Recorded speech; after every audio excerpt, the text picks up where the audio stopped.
You are listening to How to Get Over Your Ex, episode number 315, How to Feel Safe Enough to Move On.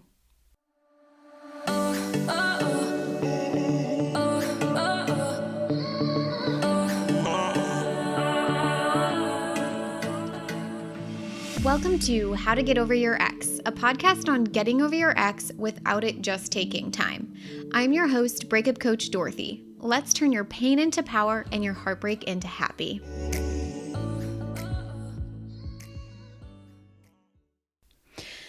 Beautiful brave hearts. How are you doing? I'm so excited to be here. I am going to be very transparent. I have no idea how the audio of this is going to turn out today. I have a lot going on in my home.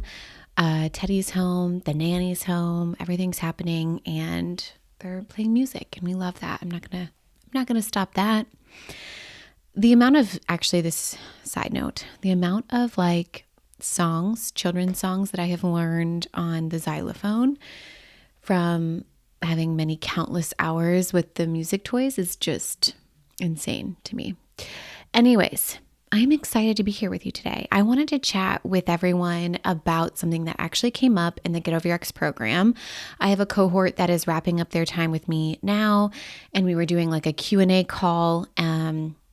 They could bring me any questions that they had about getting over their ex or building a bigger and better life.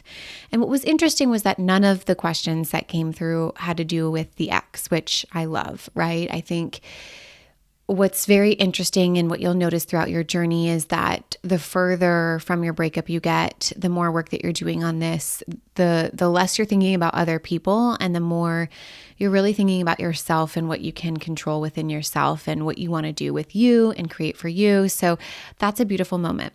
However, I do feel like one of the questions that got brought up is actually very relevant no matter what stage of breakup, divorce, heartbreak you're in.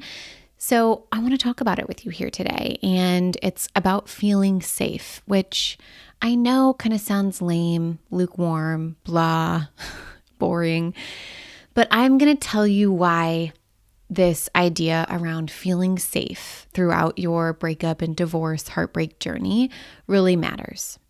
After a breakup, the body really isn't just dealing with sadness, it's truly working with feeling alarmed. The nervous system codes loss as danger because love equals belonging, and belonging once meant survival, right? Now, when that bond breaks, the body is noticing this experience of oh my gosh, I'm being exiled. Even though your logical brain knows that you still have a home and friends and food and a phone charger, it truly believes in its bones that it's being exiled, which is scary to the primitive side of us. Now, safety matters when you're fresh from heartbreak because we need to get your body out of that fight or flight alarmed mode. It feels like something life-altering is happening because something life-altering is happening, but we see it as a threat. We see it as getting kicked out of the cave. However, there are other life-altering events that take place that make us feel safe, not unsafe, which is so interesting, right? Why is that? Well, what's happening is when a life-altering event happens, and it's chosen and anticipated and affirmed, your body experiences it as probably more like expansion rather than the eviction or the exile.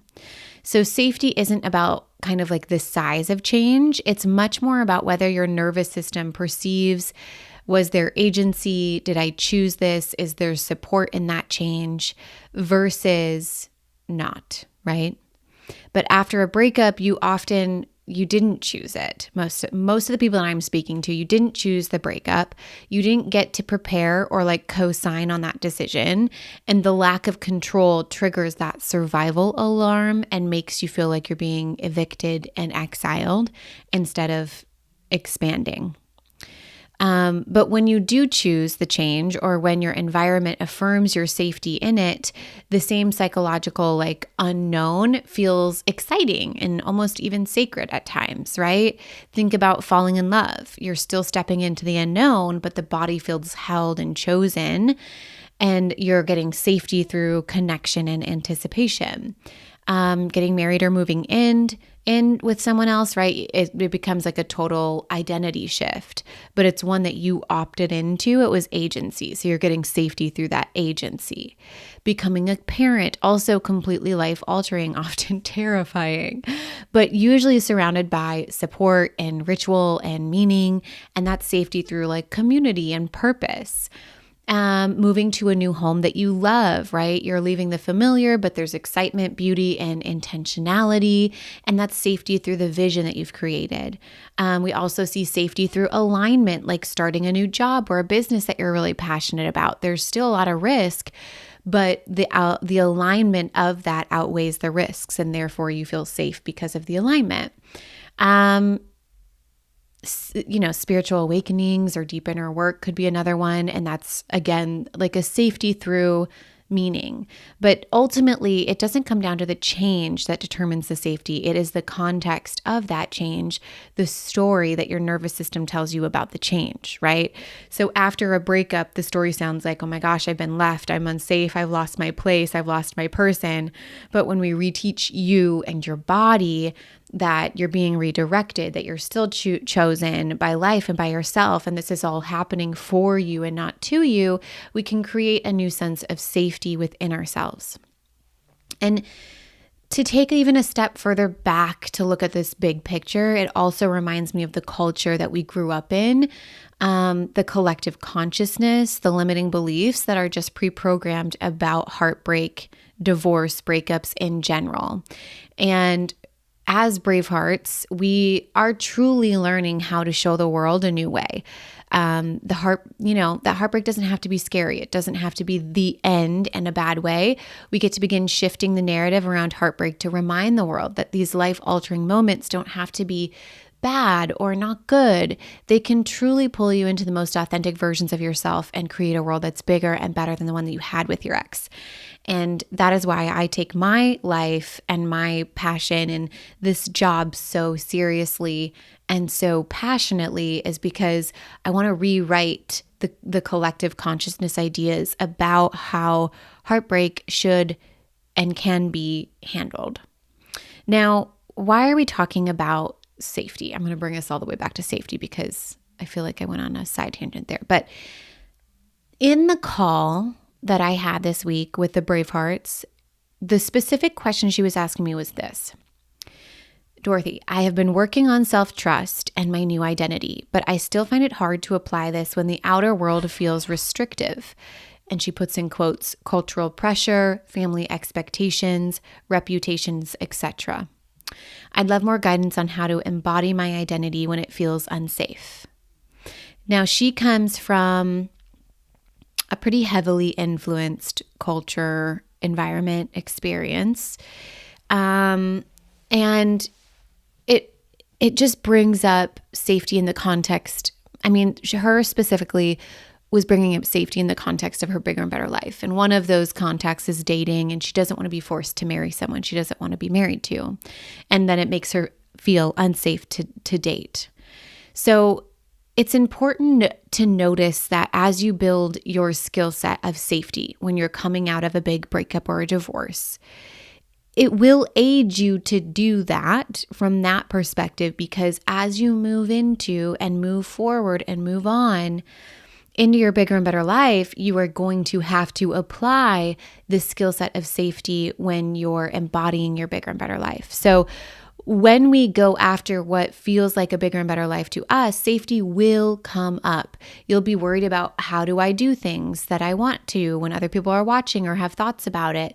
What am I doing? How do I share things that I want to share? How do I make the decisions that I want to make? And if it's not about the ex determining those things anymore, or, you worrying about your ex and what they think about what you're doing, there will be some sort of external influence that will have that, I don't want to say hold, but you'll have to learn how to move through it, just like you did with your ex.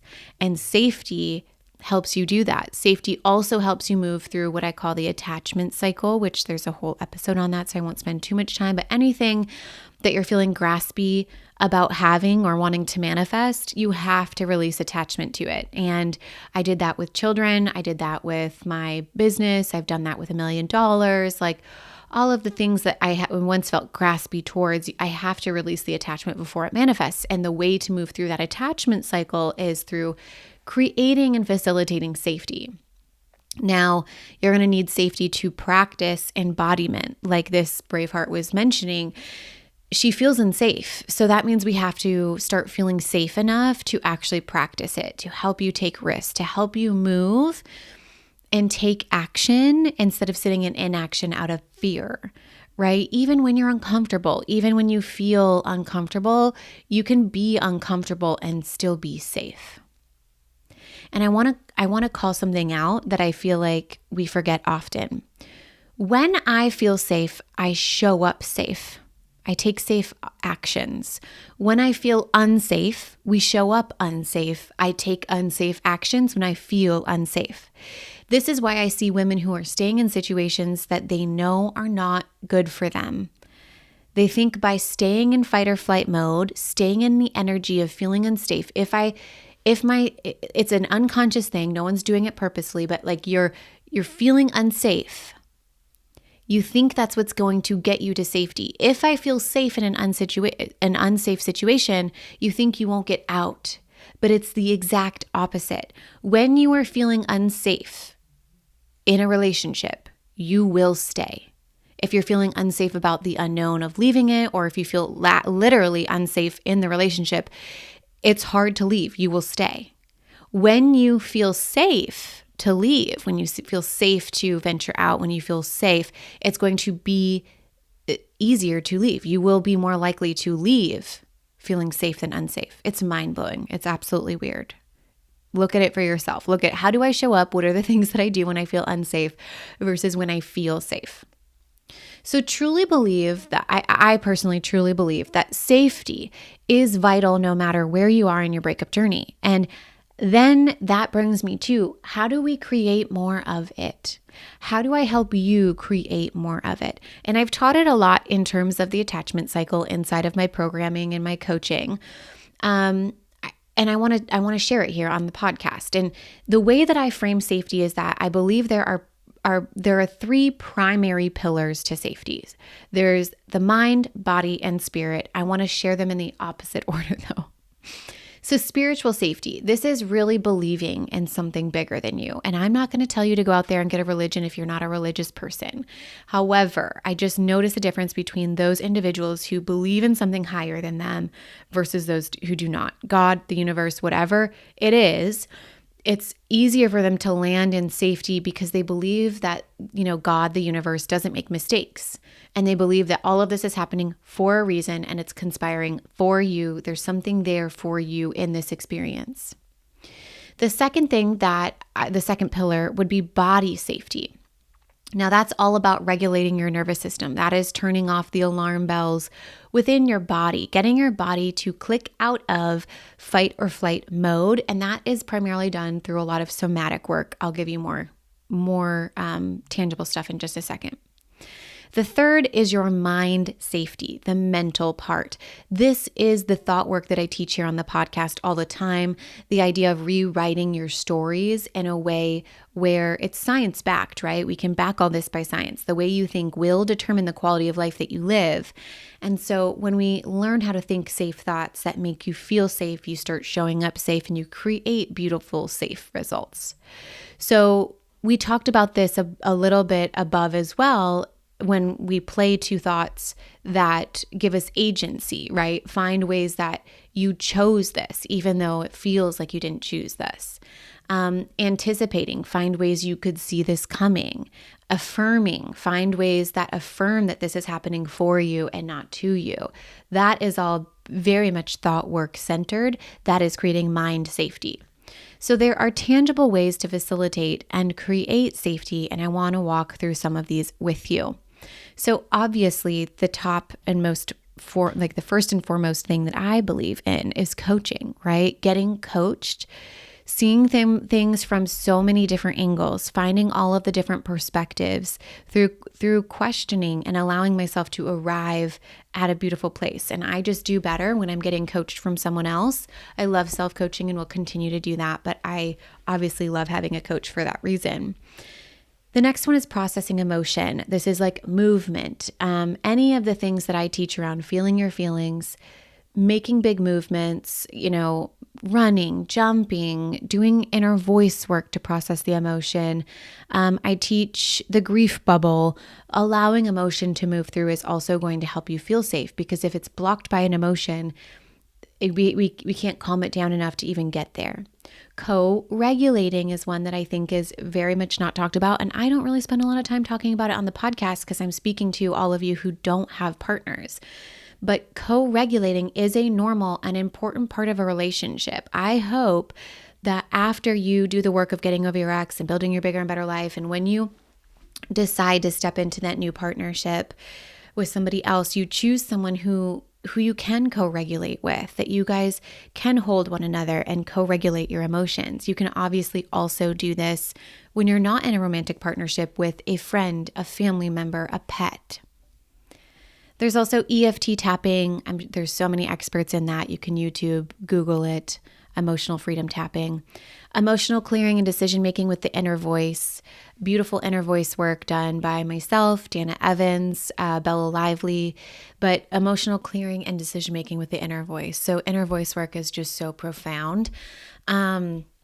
There's so much you can do to create and facilitate safety when you interact and speak with your inner voice, your intuition, what I like to call my inner alien.